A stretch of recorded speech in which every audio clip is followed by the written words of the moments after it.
Do you want to become an emotion code or body code practitioner? If you do, you're going to need to learn how to muscle test. It's half of the equation.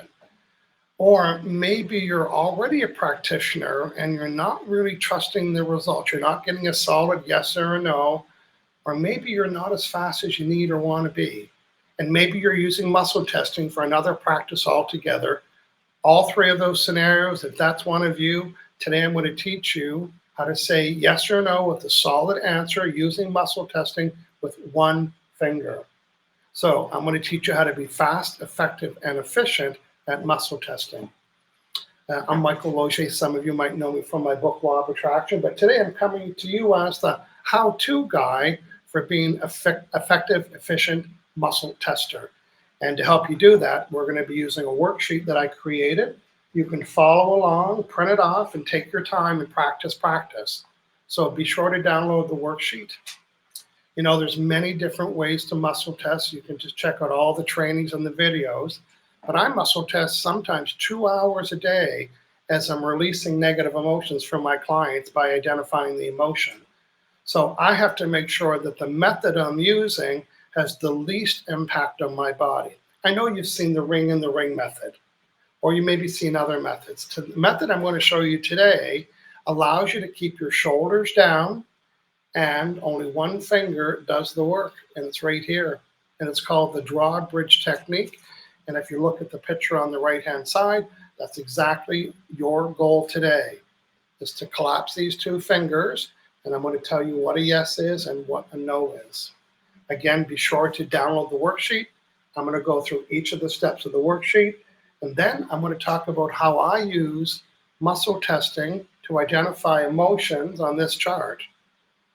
You know, I've mentored over 75 emotion code, body code practitioners to help them build their business.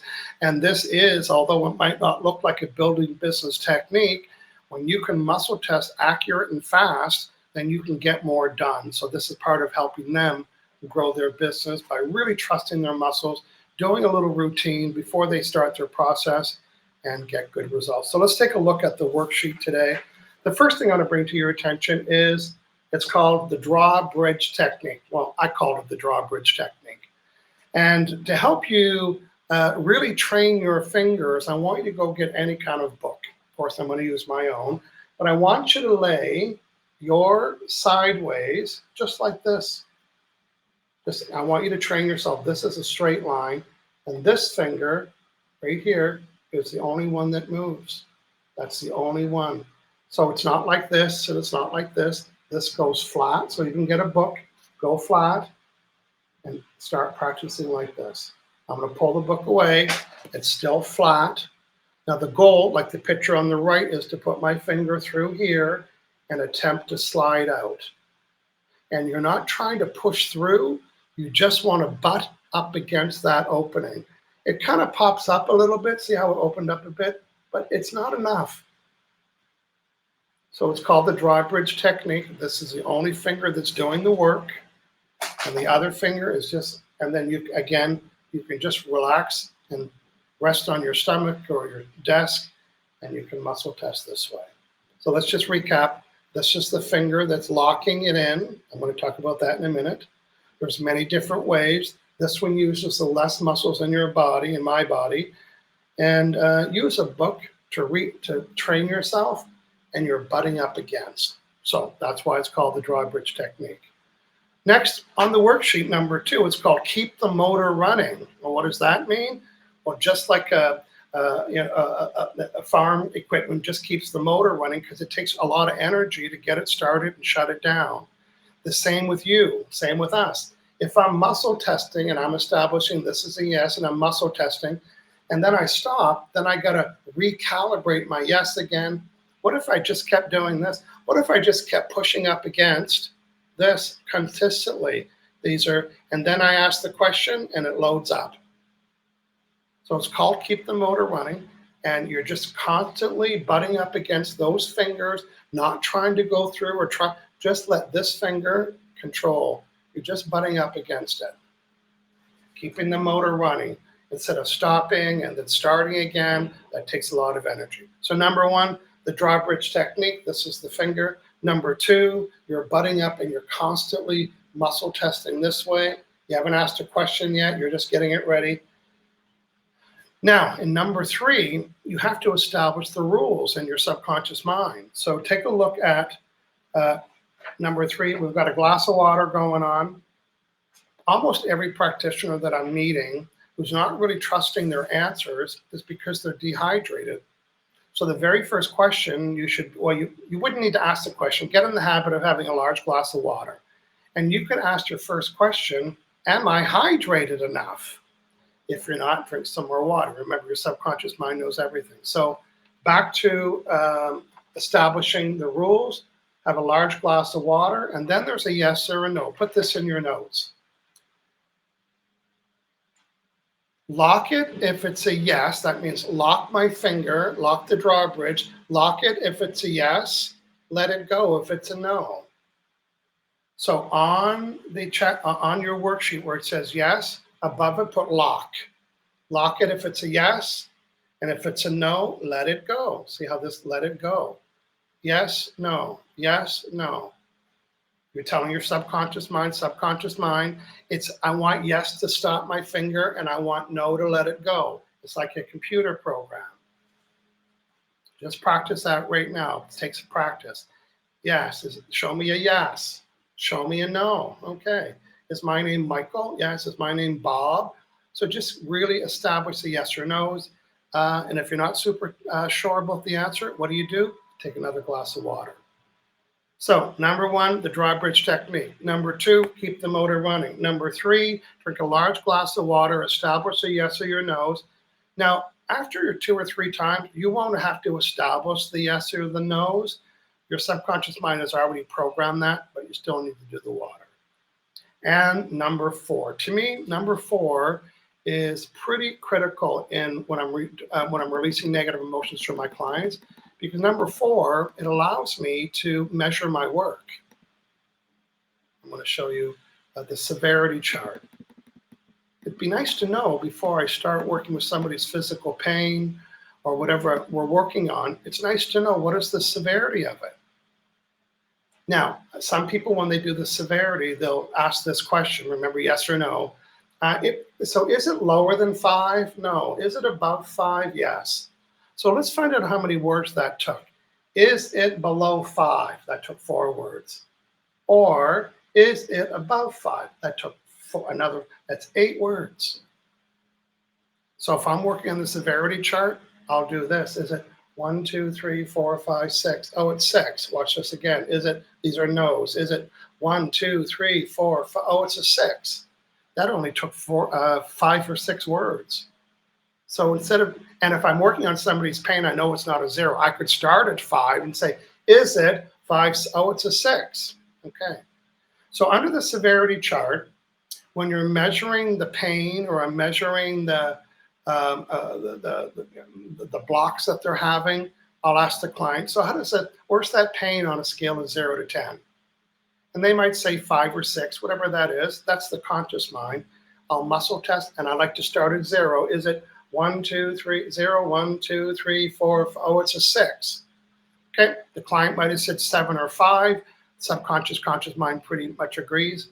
And then after I release the baseball-sized emotions, I'm going to demonstrate that shortly. After I release these baseball-sized emotions, then I want to measure it to know I did a good job, and I want the client to hear I did a good job. So now I say, what is the severity of that pain? And I start from the back and I want to back up. I want to get lower and lower. So I say, is it 10, 9, 8, 7, 6, 5, 4, 3, 2, 1? Oh, it's down to a 1. Okay. And then I would repeat. I'd find the other emotion and delete it. So the client's hearing the success that it went from a 6 to a 1. And in my work, they agree because they can physically feel the difference. And as a practitioner, so ranges are super important. It helps you check your work. So your job here is to practice. Establish your yes or no's and look around the house and say, is this green or is this blue? Or, and then you can start to use it to make, maybe measure this for fun. How many cups of water would be good for me every day? 1, 2, watch my answer. Is it 1, 2, 3, 4, 6, 7, 8, 9, 10, 11, 12, 13? I'm not making it up. I didn't go to a chart, my body size, my age, all the other things, my subconscious mind saying 13. Is 14 bad, but could I do 14? But 13 is good. Is 12 enough? No. Boy, I don't have to look at a chart now. My subconscious mind using yes or no questions. Now, next, I want to talk about my practice releasing negative emotions.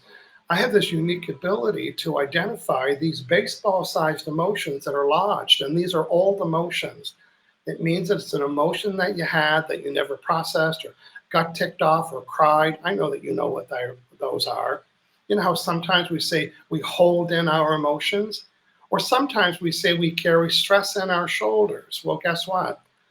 It's stress is not even on this chart, but it is an emotion. Imagine this baseball-sized emotion lodged in your back. So how I use muscle testing is I become your proxy. What does that mean? It means on your behalf, just like if I was going to vote on your behalf, I become your proxy. I use muscle testing, which we're talking about today. I use the chart behind me because I can delete this emotion that's causing physical pain or blocks. You can feel it. You might not have known it was an emotion.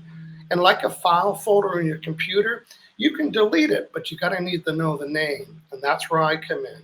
Using the muscle testing, using the emotion code chart and questions, I identify the exact name of that emotion, and then I delete it for you with a magnet.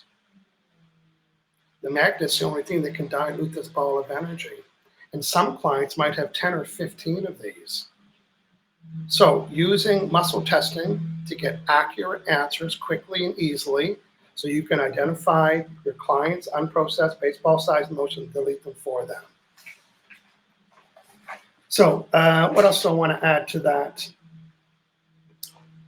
So when I'm doing absorbed emotions, now an absorbed emotion is just one, I think some of you might know what that means when you say, wow, I think I'm really taking on some energy. Or you might say, you know what, something came over me the last few days. I've really ticked off, I'm really irritated. It means that one of these baseball-sized emotions from somebody else that you were physically near took over you. I think sometimes you can relate to that, thinking, oh boy, I was around a negative person today. And when it's literal, it's like a big gray blanket came over you and it's one of these. So I use muscle testing. I ask your subconscious mind, have I absorbed any emotions today from, that's what I'm feeling. If the answer is yes, then I say, is it on this chart? The answer is yes. And I say, is it this one? No, this one, no. And I go right through the chart until I find it. And your subconscious mind says, this is the emotion. I'm going to point to a common one, fear. You know, a lot we absorb other people's fear because that's an emotion that's pretty common. And now that I know that absorbed emotion, I can delete it for you and it resets your vibe. So practice your muscle testing, get your yes or no's, and start asking yourself questions about maybe how many cups of water you should have a day, or which vitamin might be best for you, or just anything where you've been curious about whether you should do that or take that. And if you're muscle testing for any other practice, including body code and emotion code, be sure to let me know what you learned today in the video, what was helpful, and so you can feel confident about your muscle testing skills, being fast, efficient, and effective. See you later, everybody.